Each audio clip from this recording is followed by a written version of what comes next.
TV Telugu news channel కు స్వాగతం। సంపర గ్రామంలో ఉపాధి శ్రామికులకు మరియు కాకినాడ జిల్లా వ్యాప్తంగా ఉన్న పెండింగ్ బకాయిలను వెంటనే చెల్లించాలని ఆయన కోరారు।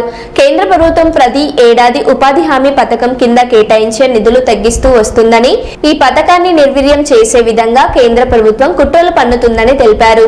ప్రస్తుతం పెరిగిన ధరలకు అనుగుణంగా ఉపాధి శ్రామికులకు రోజు కూలీ 600 రూపాయలు చెల్లించాలని, పని దినాలు 100 నుండి 150కు పెంచాలని డిమాండ్ చేశారు।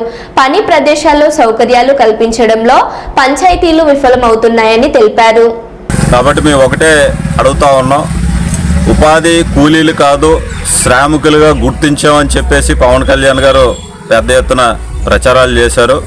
మరి ఈ ప్రచారాలకు తగ్గట్టుగా ఈ శ్రామికులందరికీ కూడా ఎటువంటి లోటు లేకుండా వీళ్ళ జీతాలు ప్రతి నెల పనులు పూర్తయిన తర్వాత ప్రతి నెల వెంటనే చెల్లించేటట్టు ఈరోజు రాష్ట్ర ప్రభుత్వం చర్యలు తీసుకోవాలని చెప్పేసి సందర్భంగా తెలియజేస్తూ ఉన్నాం।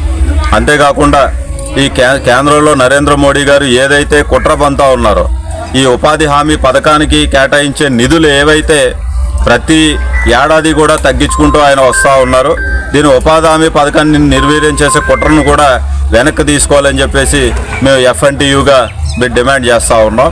అంతేకాకుండా ఈ 100 రోజుల పని సరిపోదు, దీనికి ఒక 150 రోజులు పని కల్పించాలని చెప్పేసి మేము FNTUగా డిమాండ్ చేస్తూ ఉన్నాం। ఈ ఇచ్చే 300-320 రూపాయల కూలీ ఏమాత్రం కూడా ప్రస్తుతం ధరలు చాలా విపరీతంగా పెరిగిపోయాయి। నిత్యావసర సరుకుల ధరలు కూడా విపరీతంగా పెరిగిన రోజుల్లో కేవలం 100 రోజులు మాత్రమే సంవత్సరానికి పని ఉన్నప్పుడు మరి మిగతా 250 రోజులు 220 రోజులు ఎట్లా బతుకుతారు ఈ పేద ప్రజలు అని చెప్పేసి మేము అడుగుతా ఉన్నాం।